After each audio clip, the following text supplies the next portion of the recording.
ఎట్లుంది రేవంత్ రెడ్డి పరిపాలన? రేవంత్ రెడ్డి పరిపాలన అయితే బాగలేదు. హ్మ్. మనుషులను దోసుక తినుడు, మనుషులను ఎట్లా పడితే అట్లా తిట్టుడు, హ్మ్. ఇదంతా బాగలేదు. ఆయన పద్ధతే బాగలేదు. ఎందుకమ్మా అట్లా అంటున్నావు? ఎక్కడ పోయినా ప్రజాపాలనే అంటాడు కదా. ప్రజాపాలన చేస్తుండు ఆయన. ఏం ప్రజాపాలన చేస్తలేడు. ఏం చేసినా ఆ ఎట్టికి ఆ మీటింగ్ లో ఒకటి పెడతాడు.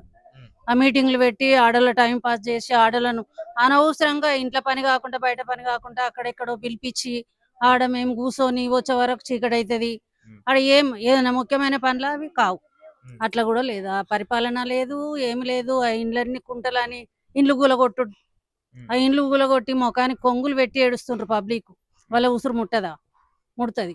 ఉమ్. ముఖానికి చిన్న చిన్న పిల్లలు, ముసలోళ్ళు, వయసోళ్ళు అందరు ఏడుస్తుడే. ఒక్కరు కాదు, ఇద్దరు కాదు. ఇదేమన్నా రాజ్యం ఏలుడా ఇది?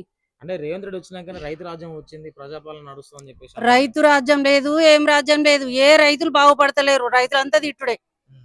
రైతులు ఒక్క రైతు అన్నా తిట్టకుండా ఊకున్నోడే లేదు. ఎందుకమ్మా టైంకి రైతు బంధు ఇస్తాను కదా. రైతు బంధు ఎవరికిచ్చిండు ఒక్కళ్ళనన్నా చెప్పు మనం. ఉమ్, రైతు బంధు లేదు, మందు లేదు. ఉమ్, ఊర్లలో మొకాన కొంగులు. మాది సిద్దిపేటే. ఉమ్, మా సిద్దిపేటకెళ్ళి మేము ఇక్కడ జయపూర్ కాలనీలో బతకనికి వచ్చినాం. ఉమ్, ఈడున్నాం మేము. ఇప్పుడు ఈడు ఉండబట్టి కూడా 35 ఏండ్లు. ఉమ్. 35 ఏండ్ల కోలు ఒక తీరుంది, ఇప్పుడు ఒక తీరుంది రాజ్యం.